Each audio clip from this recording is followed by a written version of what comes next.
पत्रकारांनी काही याची बातमी करू नये, रुटीन कामासाठी फोन आला होता. परभणीला एक उपोषण सुरू आहे, तिथे जरा तुला जाता येईल का म्हटलं. जरा भाषण संपलं की डायरेक्ट आउट बघतो. तर मग आपले आजचे आमदार स्वाभाविकपणे उद्याचे आमदार यावेळेला काही ना काही कारणाने मंत्रीपद राहिलं तेही मिळून जाईल असे भावी मंत्री सुद्धा. राजकारणात प्रत्येक गोष्टीची वेळ यावी लागते. मला असं वाटतं की त्यांची वेळ आता जवळच चालली आहे. तसे प्रकाश आंबेडकरजी व्यासपीठावर उपस्थित आपल्या जिल्ह्याचे जिल्हा परिषद सीईओ कार्तिकेयनजी, जिल्ह्याच्या शिक्षणाधिकारी मीना शेणकरजी, भारतीय जनता पार्टीचे जिल्ह्याचे अध्यक्ष नाथाजी पाटील, गोकुळचे संचालक नंदकुमार ढेंगेजी, दत्तात्रय उगले, मानसिंग डबडे, बाळासाहेब भोपळे, ही सगळी मानसिंग डबडे, बाळासाहेब भोपळे, दिलीप पाटील ही आम्ही सगळे एकमेकाचे भाऊबंद तरी आहोत, नाही ते मित्र तरी आहोत.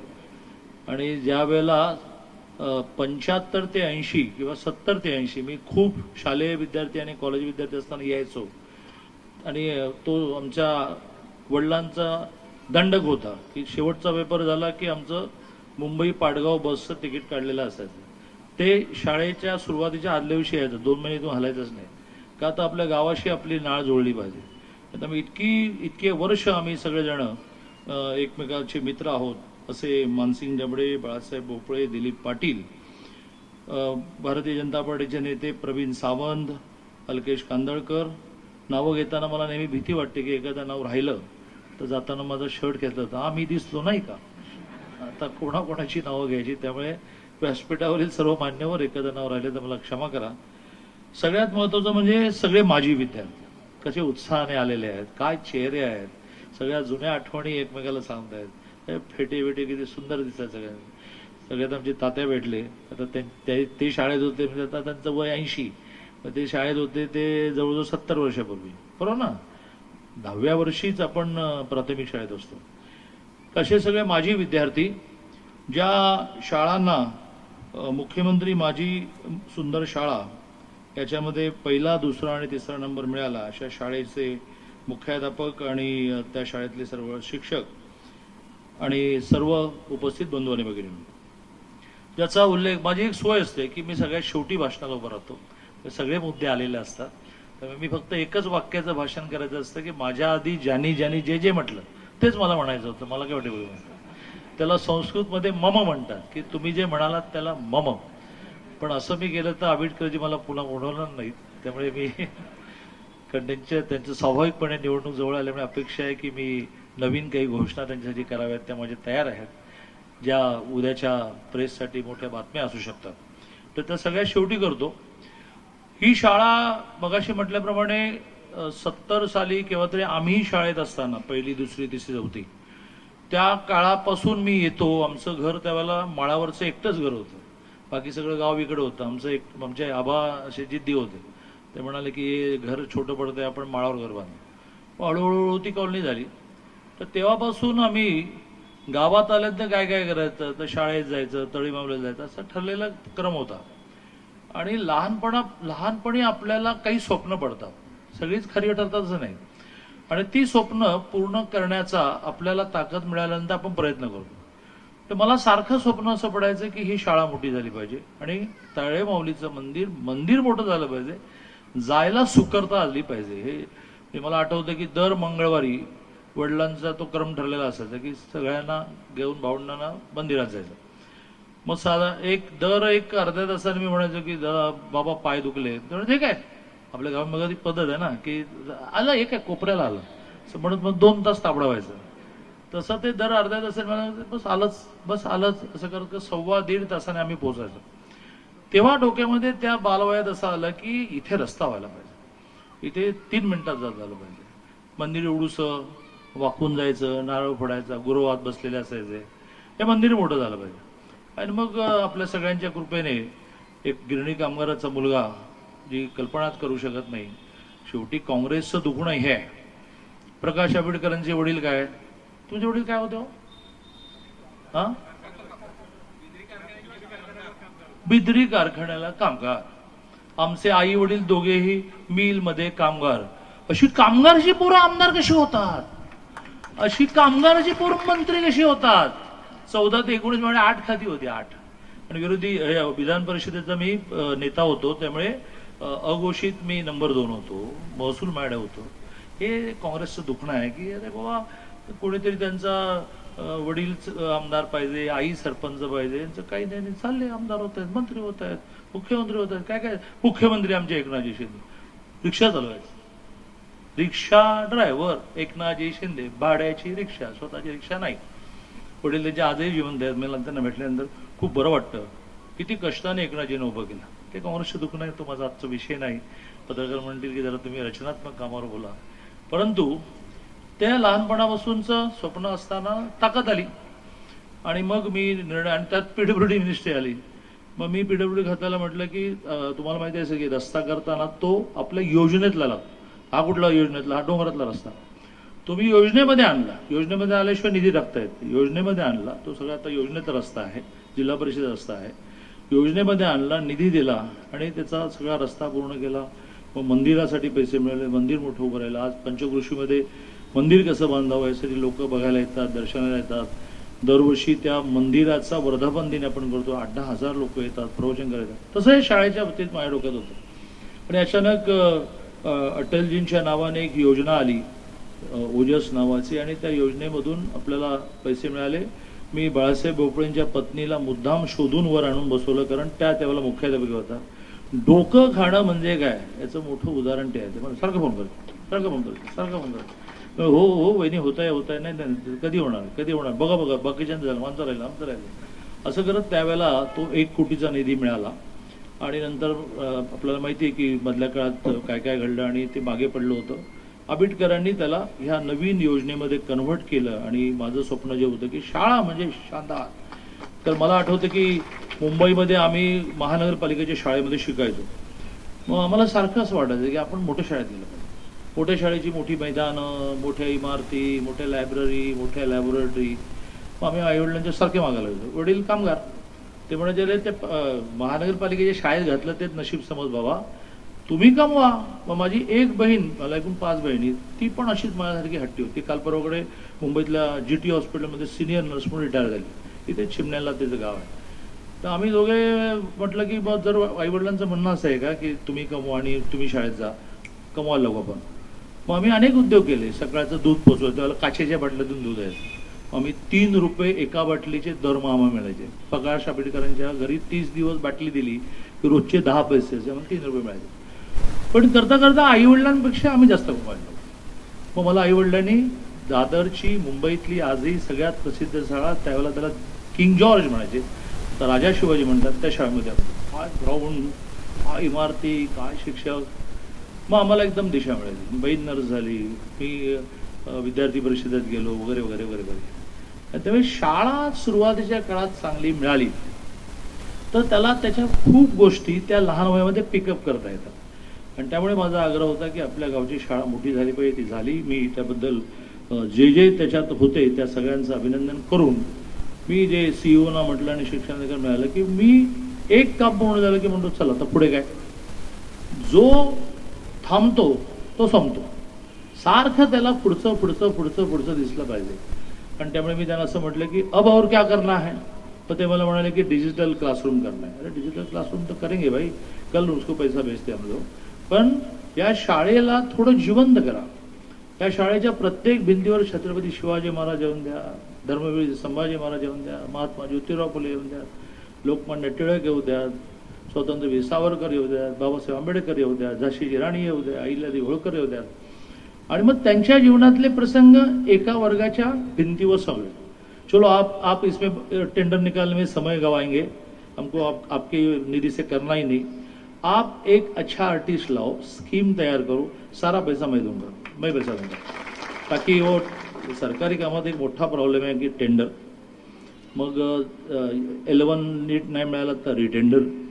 आणि मग ती वर्क ऑर्डर मिळण्यात वेळ, मग आचारसंहिता लागली. कुछ झंझट नहीं चाहिए ना, आचारसंहिता के बाद भी करते रहो. एक आर्टिस्ट अच्छा ढूंढो, वो स्कीम रखे आपके साथ कि कितने दीवार मिल रहे हैं, उन दीवारों की मिलकर क्या स्कीम बनती है.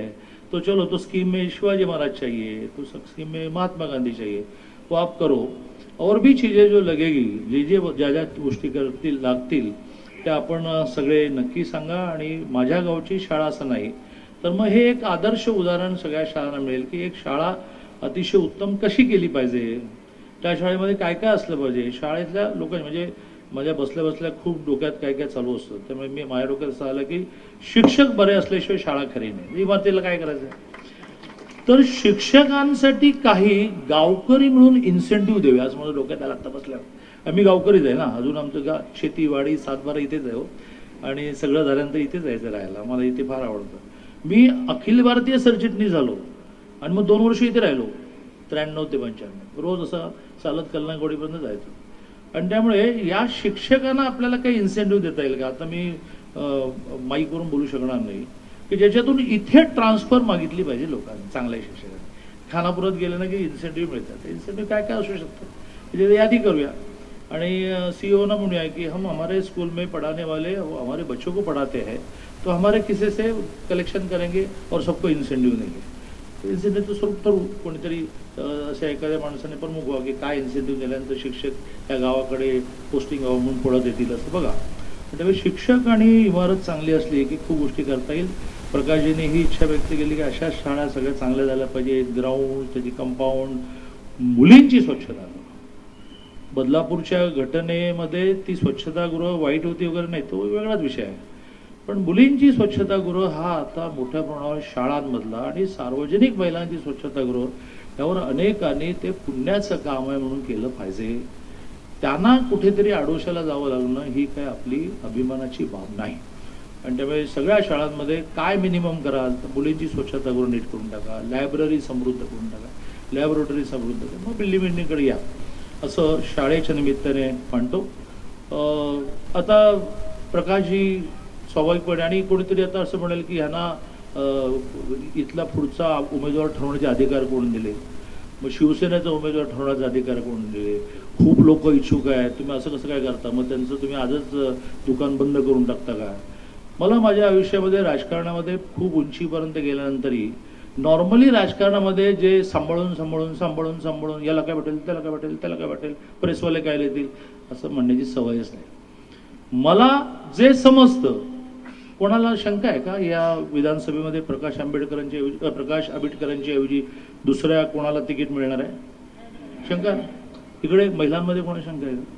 मग जर तुम्हाला शंका नाही तर मी तर निर्णय प्रक्रियेतला, मला कशाला शंका असेल ना. हां, मी त्यांनी मिनिस्टर व्हावं हा माझा आशावाद आहे की सरकार आल्यानंतर कोणाकोणाला काय मिळेल. आणि विशेषतः शिवसेनेच्या नेते आमचे एकनाथजी शिंदे हे काय ठरवलं ते माहिती, मग माझा आशावाद नाही, मी प्रयत्न करणार ना.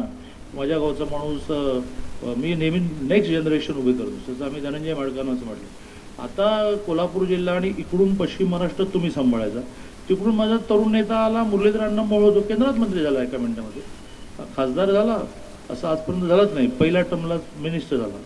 तू अण्णा, त्याला मी अण्णा म्हणतो, तू अण्णा इकडून ये, आमचा मुन्ना इकडून येईल आणि मग गोष्टी सांगेन युक्तीच्या चार, असं मी आहेच तुमच्याबरोबर. तसं जर प्रकाश आंबेडकर एक तरुण नेतृत्व आहे तर तेही मिनिस्टर होईल हे सांगायला काय भविष्य काय लागतो का. पण माझा तो आशावाद आहे. पण त्यांच्या उमेदवारीच्या बाबतीमध्ये कोणाच्या मनात शंका असण्याचं कारण नाही असं मला वाटतं.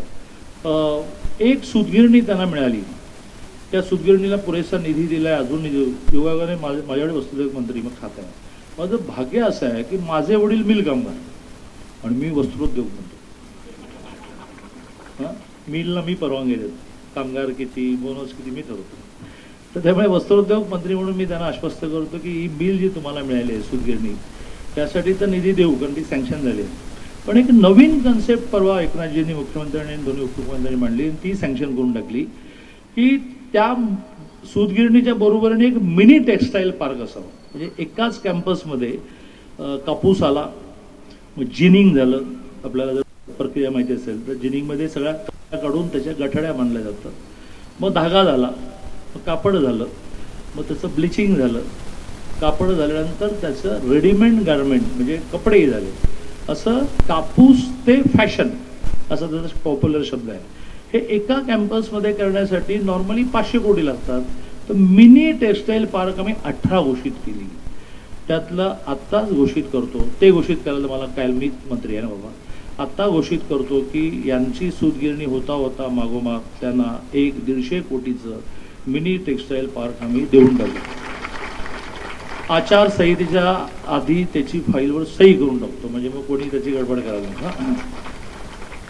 असंच MSW सामाजिक न्याय खात्याकडे होतं, उच्च शिक्षाकडे होतं, माझ्याकडे उच्च शिक्षा मंत्री म्हणून काम आहे. तर सामाजिक न्याय करून ते आमच्याकडे आलं, खूप त्याच्या कोर्ट कचेऱ्या चालल्या आणि आता MSW माझ्याकडे आलं. एक MSW त्यांना हवं आहे का सुरू आहे,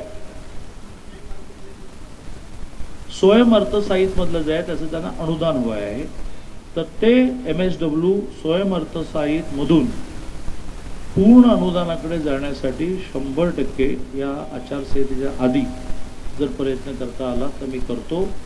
आणि जे MSW आहे त्याच्यामध्ये काही अडचणी असतील तर त्याही मला सांगा. अशा 2 घोषणा करतो आज, एवढ्या पुरे, अजून मला यायचं आहे त्यांच्या प्रचाराला. मी आता आल्या त्यांना म्हटलं की गावागावात भाऊबंद आहे, गाडी काढून गावागावात जाऊन फिरणार. विशेषतः 14 ते 19 मी या जिल्ह्याचा पालकमंत्री होतो. इतका निधी या भागात दिला आहे, किती ब्रिजेस, किती रस्ते, किती स्वच्छता, लिमिट नाही. ते सगळं 19लाही त्यांच्यासाठी आम्ही वापरलं. कारण भारतीय जनता पार्टी शिवसेना युती होती, आताही भारतीय जनता पार्टी शिवसेना राष्ट्रवादी युती आहे. आमच्या सगळ्या नेत्यांना हे व्यासपीठ नसताना जाहीरपणे सांगतो की युती धर्म पाळायचा आहे, तो मी नक्की पाळतो. त्यामुळे मी त्या आगामी काळात त्यांच्या प्रचाराला येईन तर बाकीच्या उरलेल्या गोष्टी नंतर करतो.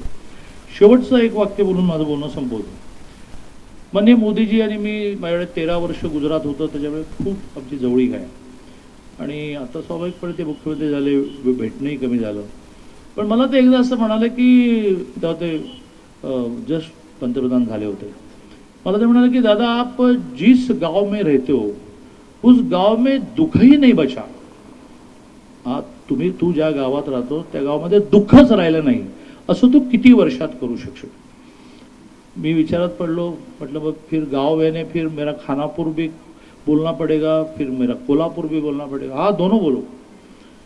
तो म्हटलं की ऐसा है कि प्रश्न जो है वो काम करने लायक है, उत्तर देणे लायक नाही. मी कसं आता सांगू की किती वर्षात मी माझ्या गावात दुःख राहणार नाही अशा स्थितीला आणेन. पण इस पर मैं काम करणं सुरू करतो. त्या काम करण्यातून तळेमौली झाली, रस्ता झाला, गावामध्ये असंख्य गोष्टी झाल्या, गावात शाळा झाल्या. आता मी गावची एक 3 जणांची समिती घोषित करतो. त्याच्यामध्ये एक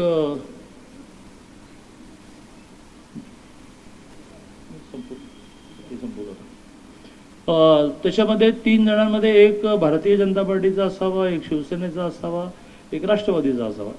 ह्या 3 जणांनी आता गावात काय उरलं, आणि केवळ रस्ते गटर नाही, माणसांच्या समस्या. मग एक ताई आहे, तिला दिल्लीला ॲडमिशन मिळतंय, पण दिल्लीत कुठे व्यवस्था होणार माहीत नाही आहे. घ्या ते काम हातामध्ये, आपण दिल्लीत तिची कशी व्यवस्था करायची बघतो. एक कोणीतरी मुलगा आहे, त्याचं खेळात सिलेक्शन झालं, पतियाळ्यामध्ये त्याला जायचं, विमानाचं तिकीट, घ्या ते काम समोर येते. सो 3 जणांना मी अधिकार देतो. ज्यात काही शासकीय योजना असतील, काही माझ्या खिशातल्या योजना असतील, खिशातल्या म्हणजे लोकसहभागातून. माझा लोकसहभाग इतका मोठा आहे कारण मी लोकांची कामं करतो. लोक म्हणतात की अहो माझं काम झालं, आम्हाला काही काम सांगा.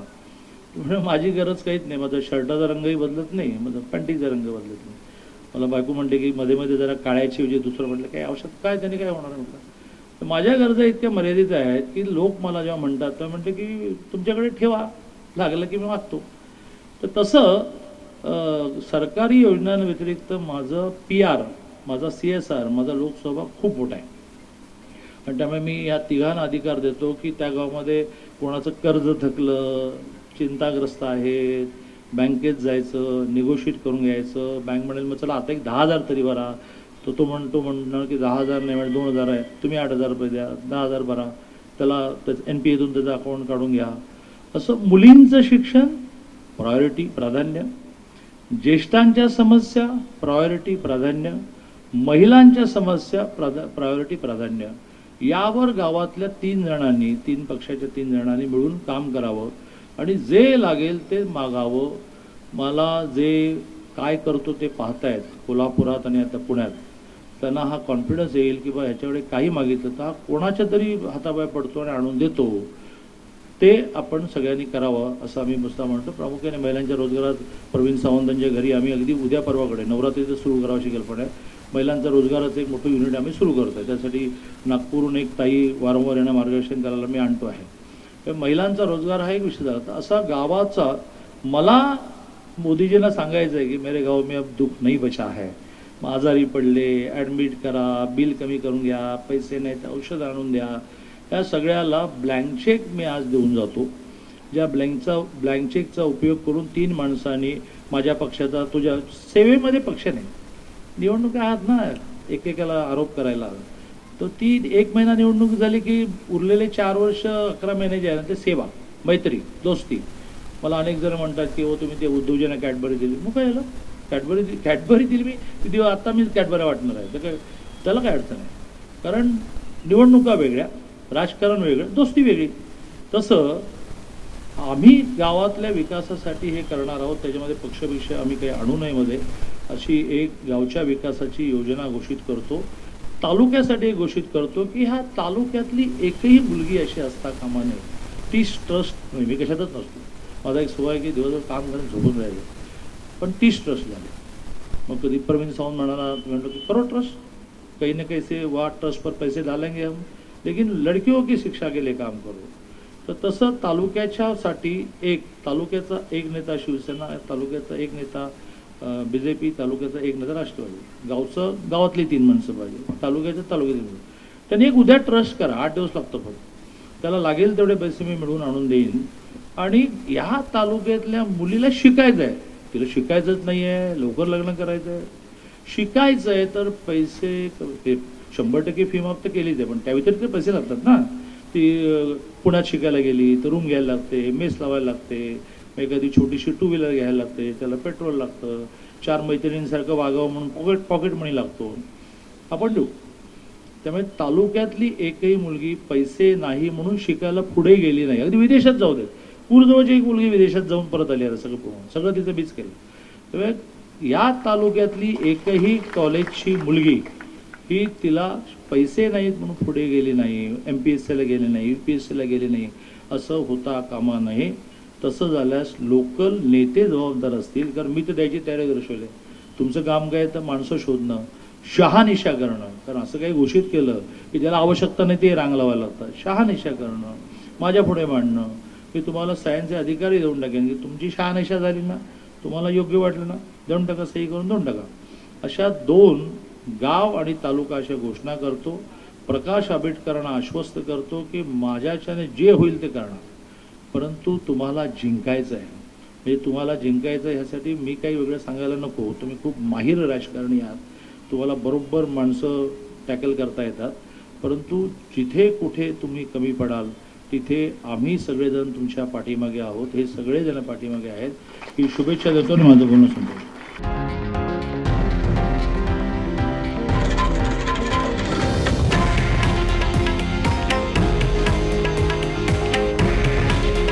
हे आहे देशातील नंबर 1 न्यूज नेटवर्क आणि आपण पाहत आहात TV9 मराठी. काळजी तुमची, हित महाराष्ट्राचं.